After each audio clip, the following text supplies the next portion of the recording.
Okay, well, we're going to continue with the story of Joseph. So we can start by going to Genesis 37. And because it's not Sunday morning in worship, we can read more if we want to of the story. Because that wasn't a long enough reading. Right?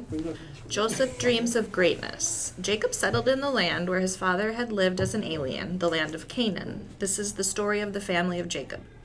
Joseph, being 17 years old, was shepherding the flock with his brothers. He was a helper to the sons of Bilhah and Zilpah, his father's wives. And Joseph brought a bad report of them to their father. Now Israel loved Joseph more than any other of his children, because he was the son of his old age, and he had made him a long robe with sleeves. But when his brothers saw that their father loved him more than all his brothers, they hated him and could not speak peaceably to him. Once Joseph had a dream, and when he told it to his brothers, they hated him even more. He said to them, "Listen to this dream that I dreamed.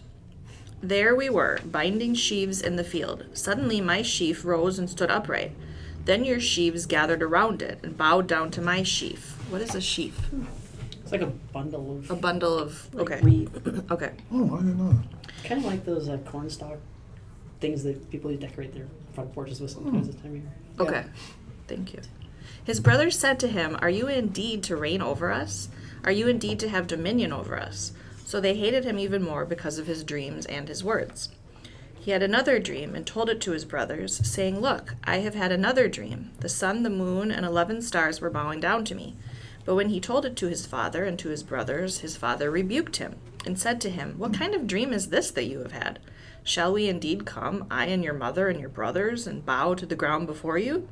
So his brothers were jealous of him, but his father kept the matter in mind. Now his brothers went to pasture their father's flock near Shechem. And Israel said to Joseph, "Are not your brothers pasturing the flock at Shechem? Come, I will send you to them." He answered, "Here I am." So he said to them, "Go now, see if it is well with your brothers and with the flock, and bring word back to me." So he sent him from the valley of Hebron. He came to Shechem, and a man found him wandering in the fields. A man asked him, "What are you seeking?" "I am seeking my brothers," he said. "Tell me, please, where they are pasturing the flock." The man said, "They have gone away, for I heard them say, 'Let us go to Dothan.'"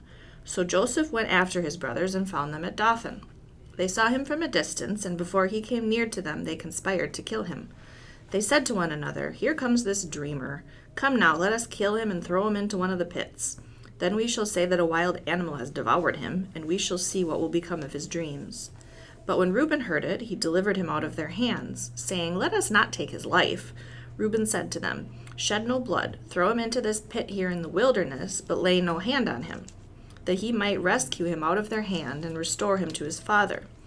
So when Joseph came to his brothers, they stripped him of his robe, the long robe with sleeves that he wore, and they took him and threw him into a pit. The pit was empty, there was no water in it. Then they sat down to eat, and looking up they saw a caravan of Ishmaelites coming from Gilead with their camels carrying gum, balm, and resin on their way to carry it down to Egypt. Then Judah said to his brothers, "What profit is it if we kill our brother and conceal his blood?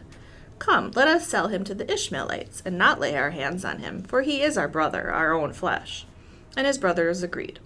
When some Midianite traders passed by, they drew Joseph up, lifting him out of the pit, and sold him to the Ishmaelites for 20 pieces of silver. And they took Joseph to Egypt. When Reuben returned to the pit and saw that Joseph was not in it, he tore his clothes. He returned to his brothers and said, "The boy is gone, and I, where can I turn?" Then they took Joseph's robe, slaughtered a goat, and dipped the robe in the blood. They had the long robe with sleeves taken to their father, and they said, "This we have found. See now whether it is your son's robe or not." He recognized it and said, "It is my son's robe. A wild animal has devoured him. Joseph is without doubt torn to pieces." Then Jacob tore his garments and put sackcloth on his loins and mourned for his son many days. All his sons and all his daughters sought to comfort him, but he refused to be comforted and said, "No, I shall go down to Sheol to my son, mourning." Thus his father bewailed him. Meanwhile, the Midianites had sold him in Egypt to Potiphar, one of Pharaoh's officials, the captain of the guard. Dysfunctional family. Yeah. Yeah. Anything jump out at you or? as we read this again. How many pieces of silver did Judas get when he betrayed Jesus? It was 30? 30. Okay, I was just curious as I was It's the the same. 20 pieces. Yeah. Well, this was 20 Ah. pieces. That was 30. Yeah. But still, there's a connection there, maybe. Yeah. Inflation.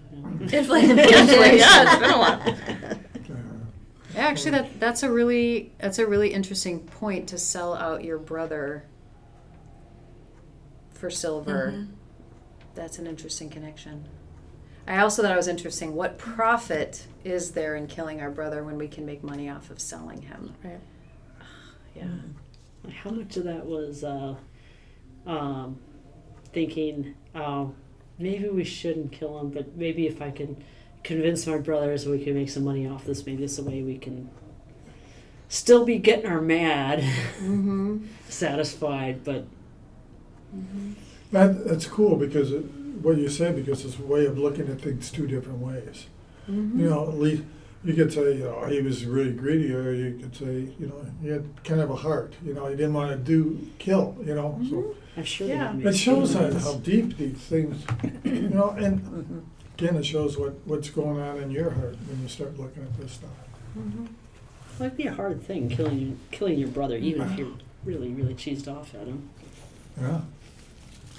And I was wondering, where did Reuben go? I know, because he comes back and sees him. He's like, what? "Wait." Like he I was know. gonna, protect chores, him, I but don't know. then Mm-hmm. like they went out to a pasture field. Like, where did he go that he didn't see them sell off? Mm-hmm. Yeah. Mm-hmm. Yeah. I just remembered as we were reading this, years ago I'd met a pastor who did a lot of work with making sure your children were protected from predators and stuff like that. And that was the lens in which he read most of the Bible. And he talked about this story, and he said, how clueless is Jacob in understanding the danger that he sends his youngest son out to get his brothers in the middle of nowhere. Mm. How clueless is he to not know? And from his point of view, he talked about, how there might be dangerous members of your family, and you might have young, vulnerable children, and how often that can happen when kids are left alone in the care of predatory family members. It was a really interesting perspective, and of course it went really, really badly for Jacob, but that was his perspective, or Joseph. Jacob, what was he thinking? Mm-hmm. Yeah. That's, again, what you're saying. You can take most of these stories and apply them somewhere. Of course, even by our standards, Joseph's on the cusp of adulthood here. Mm-hmm. But even so, he's out on the countryside. Mm-hmm. Was Reuben special in some way? I mean, is he talked about before this as the most mature Isn't he brother? is or he what the is oldest? Yeah, Is he? Okay. I don't know. I might be sensing that, but I wouldn't be able to say that. I just wondered what might have been different about So him. who is Reuben? I'm wondering if there's a place where they definitely mention all of them, but I'm trying to think exactly. And these 12, Named. including Joseph, right? They become the 12 tribes of Israel. Yeah, because Israel's another name for Jacob. Oh. Yeah, Mhm. because Israel means didn't know struggles that. with God, so it's like a nickname kind of. Mm-hmm. Yeah, Reuben's the firstborn There we go. Okay. of Leah. Thank you. So that kind of makes sense. Like he's taking charge a little. With 12 sons, they kind of run together. Mm-hmm. Mm-hmm. And I think I need a flow chart. firstborns, Right. they You need a family back then tree. had more authority Mm-hmm. than like now. Hmm. Mm-hmm. Oh, for sure. Yeah. Mm-hmm. So the story then gets broken up by a random Judah and Tamar story, which we don't necessarily need to read. It's kind of a humorous, weird story that doesn't make sense to our modern ears. In the Women of the Bible study I wrote a couple years ago, this is one of the stories. It's just weird. What's that story? Yeah. I just went ahead a little bit, yes. It's a weird story, and it has nothing to do with Joseph. So, Or it does. do you think it does? Okay. How so?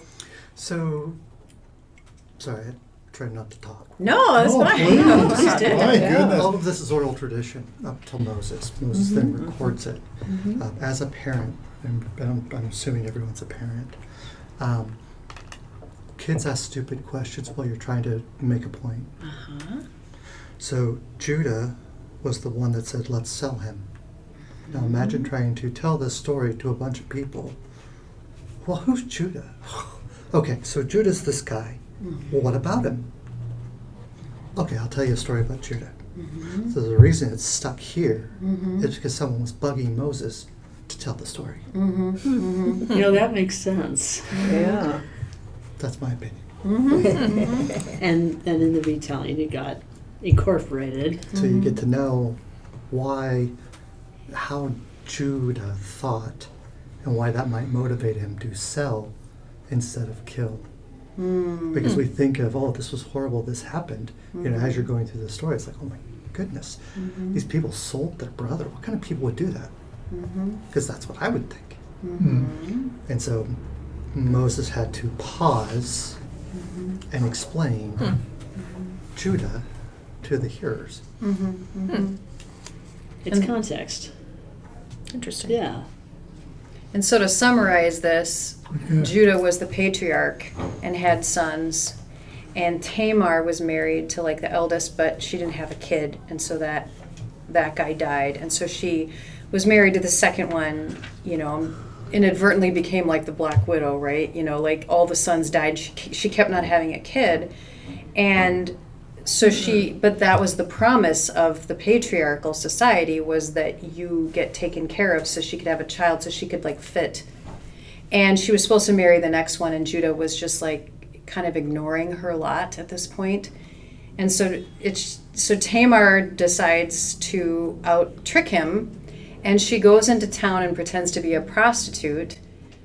Judah sleeps with her. She asks for like his signet or whatever, like a way to say this, a proper piece of property.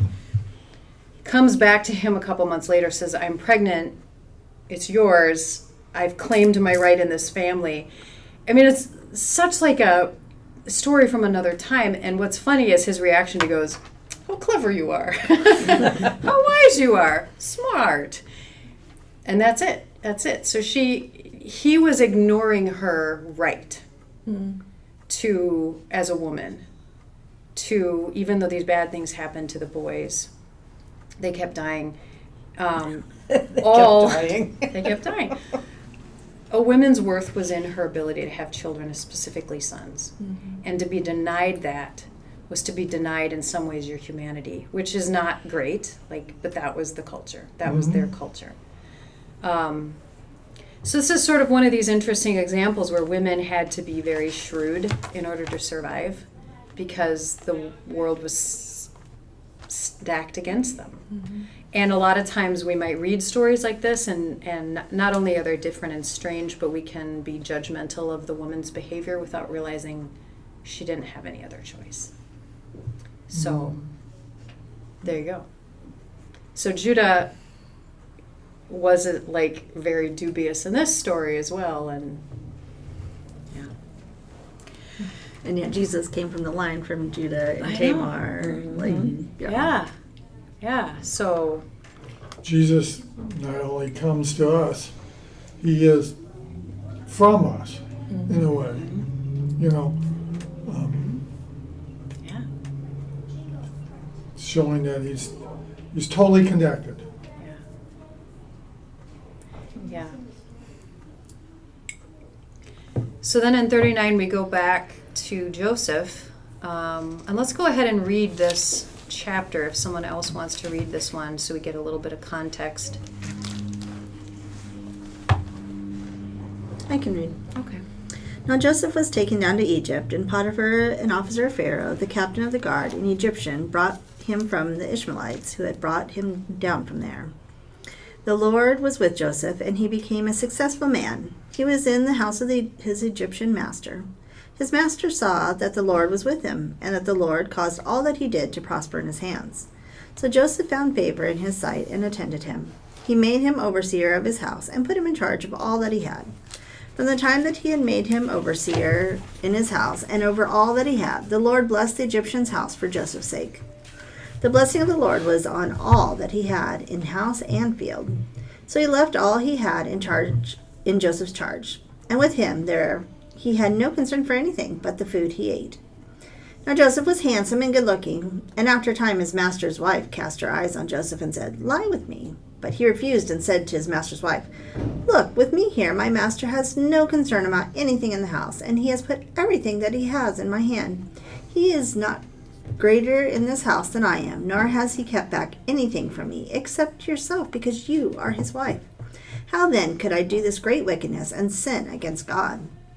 And although she spoke to Joseph day after day, he would not consent to lie beside her or to be with her. One day, however, when he went into the house to do his work, and while no one else was in the house, she caught hold of his garment, saying, "Lie with me." But he left his garment in her hand and fled and ran outside. When she saw that he had left his garment in her hand and had fled outside, she called out to the members of her household and said to them, "See, my husband has brought among us a Hebrew to insult us. He came in to me to lie with me, and I cried out with a loud voice. And when he heard me raise my voice and cry out, he left his garment beside me and fled outside."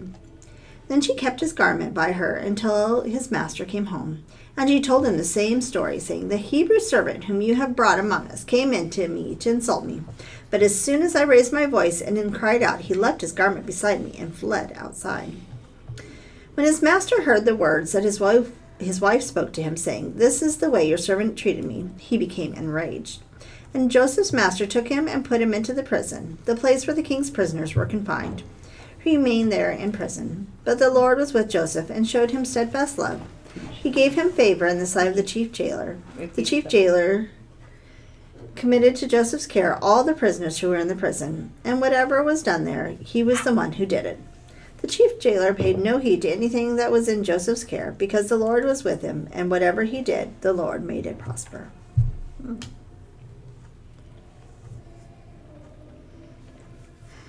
So what jumps out at me is, I'm pretty sure this, first of all, this is like the only example of a woman sexually harassing a man in the whole Bible. Yeah. It's like the other way around True. plenty. Yeah. But she does something very man-like in that when he refuses her, she turns against him and belittles him. Mm-hmm. She calls him a Hebrew, the Hebrew that you brought among us, and she uses derogatory language. And this happens a lot when people who are in positions of power there's a lot of stuff going out right now about women who are like on online dating sites or something like that, and they're approached by a guy who's like, "Oh, you beautiful person, you queen," and they say all this nice stuff, and the woman goes, "No, I'm not interested." And then you whore, you know, turn really nasty really fast and kind of show their colors because you didn't do what I wanted you to do. And that kind of mentality where you only are nice when they're giving you exactly what you want is really obviously dehumanizing perspective of other people. So whether it doesn't even matter if it's male to women or like race to race or religion to religion. It's this perspective of, I will only value you when you're giving me exactly what you want. And the minute you don't, I will verbally say what I really think of you. This happens later in the book when King David's daughter, it's the other Tamar. Her brother-in-law or stepbrother, half-brother, rapes her and then casts her out and says she's disgusting and like ruins her life, right? And that switch, that mentality of being obsessed with her and then all of a sudden it just shows that she was just an object to possess. She wasn't a human being. So I just bring that up because it's very interesting to see this coming from Potiphar's wife to him, this language and this treatment. So that was my thought. Other thoughts? It's clearly behavior she's punishing him for not Yeah. giving her Right. what she wants. Yeah. And yeah, it's It's interesting since something written so long ago. A textbook And it's abusive behavior. Yeah. absolutely textbook. Yeah. You know, or she felt, belittled, because, he wouldn't spend time with her, and, so she just wanted to get back at him, just what everybody's saying, it's just, as you say, textbook, you see it in everything, Mm-hmm. 6-year-old kids, everything, it's just immature behavior, Yeah. and dangerous behavior. Mm-hmm. No. Mm-hmm. It's kind of a human is. thing. Toxic. But yeah. What's interesting to me is how much help Joseph had along the way. Like, just there's so many times that you think he would have been dead, like, but he always manages to just, I'll put him in jail. Oh, now the jailer loves him. Oh, I'll throw him in a pit. Oh, we're gonna save him. Like, it's amazing That's true. that he lived. Well, even the writers, the Lord was with him. The Yeah. Lord was, he was predestined Right. by the Lord to do certain things. I guess I don't know. But then again, it's like, why? Why did he get to do all? That's not fair. Like, there's so many people that God just It's saved. thorny questions. I know, but that's kind of a weird question. That's not fair. Life's not fair. First Yeah. to begin with, True. and all of us around this room all have different gifts. Mhm. God gives us all different gifts, and He keeps, we don't use them right, He might keep giving you more, but we all have gifts, and I guess Joseph kept using his gifts, and maybe that's for us to look at, are we using our gifts? Yeah, he was very likable, certainly. He won people over. Yeah. Yeah. I wonder if that isn't part of what the storyteller was trying to convey is twofold, looking for God. Like, Joseph could have just gone, my brothers threw me in a pit. Mhm. They sold me to slavery. This bad thing happened. He could have just talked about all the bad stuff without going, I was thrown into a pit, but one brother advocated for me. I was sold into slavery, but I went to Potiphar, who was really good to me. Mm-hmm. I was betrayed and thrown into prison, but then they put me in charge. And except for, like, the minute he's sold off to slavery, he begins his own internal journey of integrity. Mm-hmm. So he shows a lot of integrity Mhm. through this. So maybe part of what it's saying is, yeah, bad things happen to a lot of people. And it's not, it's just kind of part of life in some degree, but learning to look for, but then this happened. God showed up, and how did I behave through that? Might be part of what the That's writer is interesting. trying to. Some people like tell us, oh, well, God's doing this to you to teach you a lesson. But if we see it instead as it's about your mindset, do you take this as looking for the worst things, like, oh, my life sucks because all these bad things happen, or, well, these bad things happen, but these good things happen too. And so Yeah. what are we focusing on? And I think the scripture Specific over and issues. over is God redeeming, but to be redeemed, it can't be good to start. There's that constant, things get messed up, things are hard or bad, but then God is always redeeming those circumstances, and in some ways bringing it, that full circle of, your brothers meant it for evil, but I meant it for good, that he was then able to save them when they needed saved because of what he'd gone through, And then you can see there's, like with Judah, I feel like I can't remember at what point, but I did a study a long time ago, and like he seemed to have had a change of heart along the way, and the story's very complex. Yes. I mean, it's so kind of even what you were saying earlier with the, we judge people for the one thing that happened to them, when really there's so many things at work, and human nature is so complex. It's not just a binary experience. Yeah, and if you think almost like life is like this massive chessboard, except there's not just you playing with God, it's everybody playing at the same time. And God's the only one who's able to see all of the moves happening. And so we're allowed to make moves. We do it all the time. And so God works with that, right? Who made them sell Joseph into slavery? Well, not God, unless God was like, this is an alternative to killing your brother. Like, there might be some influence, but it's not like Joseph was sold into slavery because of God, because God was punishing him. Like, sometimes that's the way we go to, is this bad thing happened to me and God wanted that. There's so many players happening around us all the time, but God can use the game we're playing to move parts and try to work with what we're doing to make something good happen. So then we can look back at our life and say these really awful things that happened, they weren't caused by God necessarily, but God used them to make me more compassionate, more empathetic.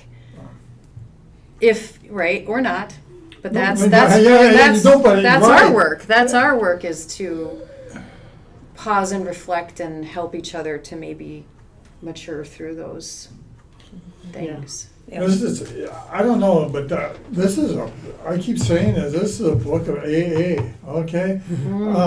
It's just crazy. So when does growth start here with him?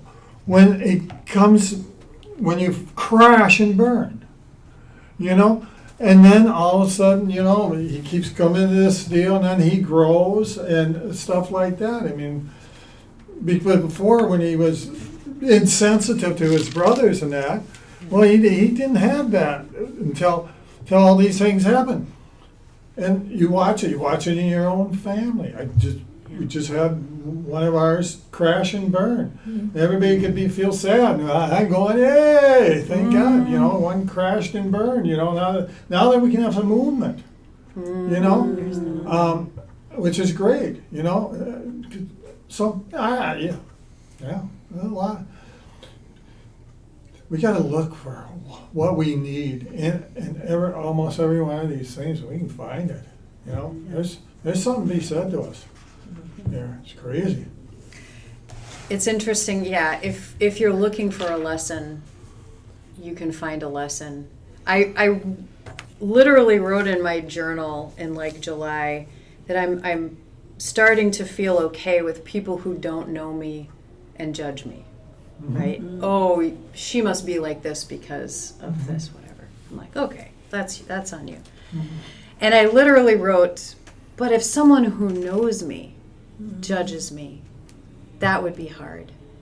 And I kid you not, a couple days later, someone who I know and care about very well made a judgment of me that just stopped me in my tracks. And I went, okay. What I'm being taught continually is, am I always acting out of the self God made me to be? Am I acting out of integrity? And if I can say yes to that, then I can release how other people see me. Because not everyone's going to like me. I get that in my head. But to actually feel that someone will look me in the face and go, no, I don't like you. I reject you. Can I? And so that's like, to me, a huge lesson.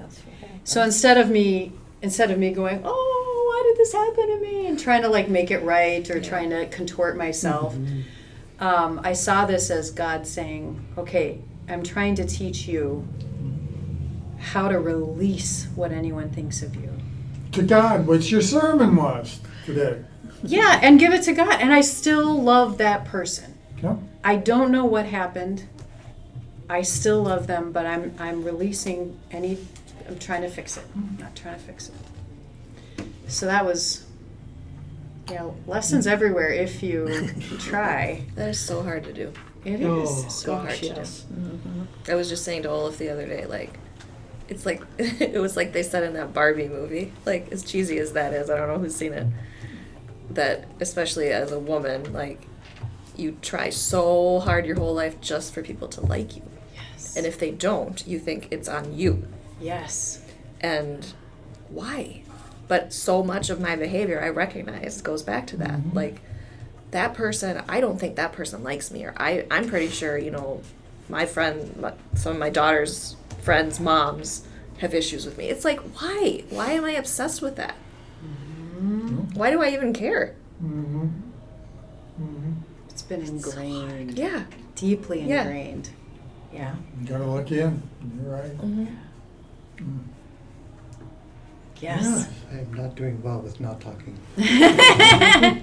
So one of the things that strikes me in all of this is the generational trauma that happens. If you go back to Abraham was messed up. He had kids. No, he's messed up. Isaac, nearly killed by his father. That would mess with you. His older brother was kicked out and run off. And then Isaac has kids. And then Jacob has kids. So what we see is a consistent things that don't happen beautifully. It's not the beautiful people that God works through. It's just, stuff happens. And there's things that drag from generation to generation. And like you were saying, forgiveness starts with the individual. And we tumble down through these generations and we get to Jacob. And the question is, why do we spend so much time on Jacob? Text twice. Because Jacob's a pivotal point in the history of that generational trauma. He makes a point of, this has to end. There's a point where we need to turn and start forgiving all the way back. That's a great point.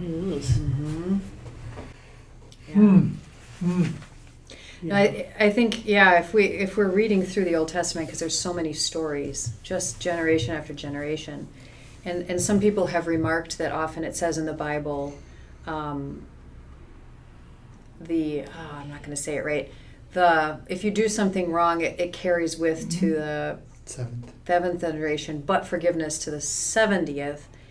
And I like this interpretation that says that it isn't a prescription but a description. God is describing generational trauma and how it passes on, but when you pass on healing, it affects it goes even further. And there's a lot of talk right now in different circles where they talk about how this is the generation for women to actually be healing generational trauma, not just women. So many people who've been carrying generational trauma. We're in a unique point in history where there's so many more people talking about things than has ever been before. Therapy's being normalized, talking about things in general is being normalized. We're at a unique point in history where people can say, it stops with me, right? The thing that plagued my mother and my grandmother, my great-grandmother, can stop with me, and I'm not going to pass that on to my... doesn't mean we're going to do that perfectly or everything. It's just, and it's not meant to be a weight. It's meant to be an unburdening. I don't have to carry that anymore. And I think about that a lot. I think I shared with you a couple years ago when I went to Mount Shasta on a retreat with all women. And we're sitting around and we're doing a guided meditation, which I don't even remember because in that moment, in my mind's eye, my grandmother showed up. And she was just laughing. And then behind her, all of the mothers going back. And I just started to cry deeply because the message I got was like, we've been waiting for you. As a pastor, as a woman, like, look at what you've done and look at what you can do. Like, I'm the most free of any woman in my history to do whatever the heck I want. And it was just sort of the support of like, do it, and stop caring about what other people think. Do your thing, right? It was just such this beautiful, supportive moment that I received. And yeah, I mean, taking it back, this is stories of generational trauma. Yeah. And where we're going to go to next week of the traumatized Israelites coming out of slavery. And one of the reasons why they spent 40 years in the wilderness was God trying to rewire them so that they would not become enslavers, perpetual victims or enslavers, which is how most of us are. Vacillate between being victims and being the slave and enslaved. I won't do that to myself. No, I'm kidding. But I think it shows how intentional we have to be in everything that we do. Because the consequences are too great. And when you're intentional, the consequences can be great. They can be wonderful. But if you're not intentional, it can be bad consequences. Yeah. You know? And so, what I really believe deeply about following in the way of Jesus is that Jesus was trying to show us how to look at that which hurts us so we can be healed. I mean, oftentimes we reduce to like, oh, you know, we're sinners, Jesus save us. And I'm not saying that's wrong, I'm just saying that can be such a black and white reduction of something that's deeper. And the metaphor that Jesus uses with Nicodemus that comes from Numbers of the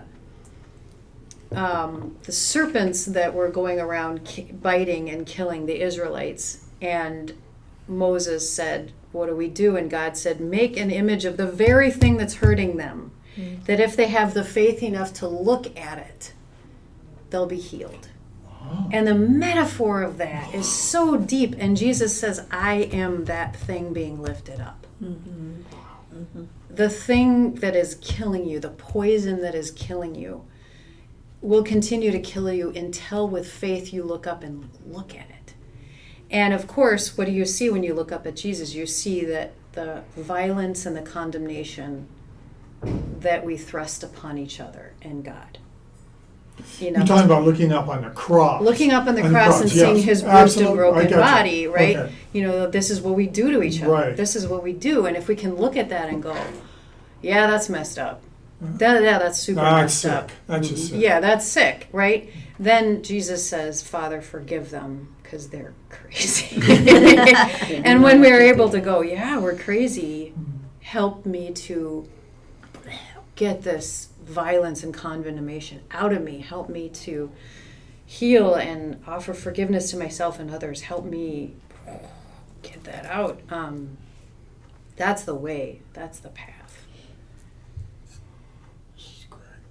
Can I respectfully disagree? Oh, go ahead. Oh my God. That's I what don't conversation's own for. anything here. I think I'm allowed to be wrong. intentionality. What? I think intentionality is only the very beginning, because when we become intentional, then we're aware.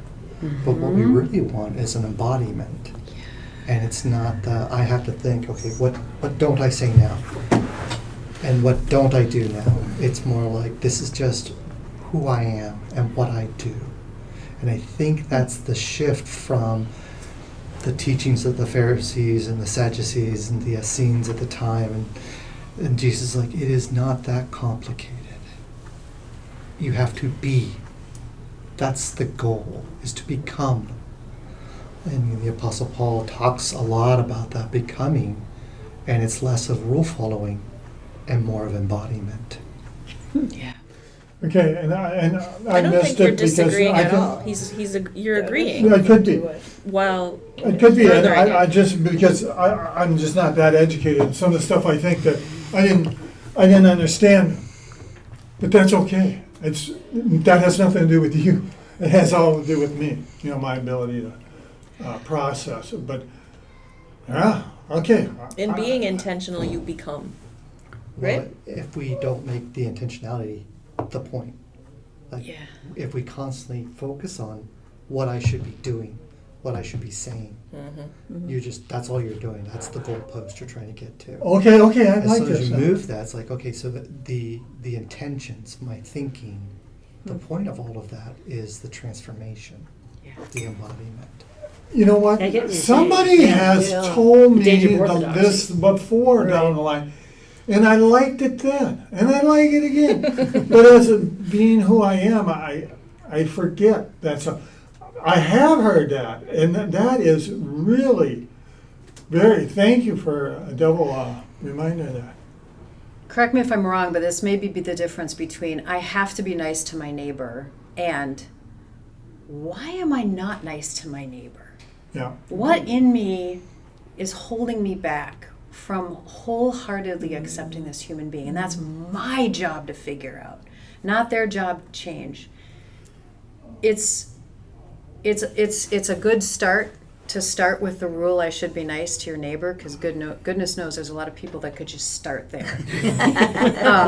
But then the real work that I think Jesus was trying to get us onto was, why is it so hard for me to love my neighbor? Mm-hmm. And then when you go on that journey that only you can go on, you discover things about yourself that completely change you from the inside out. And then once you've gone through that work, it's natural for you to walk up to someone and love them, because you have really asked, why didn't I?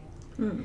And that's the difference between, I think, a childlike introduction. Yeah, I know, I agree. And the mature depths of faith. And I believe somewhat in my intentionalness. It has grown more. But an immature, intentional, I see, absolutely. But we got to start somewhere. Oh, absolutely. You know, we got to start somewhere. Yeah. And that's so cool. This is good. Yeah. This is good.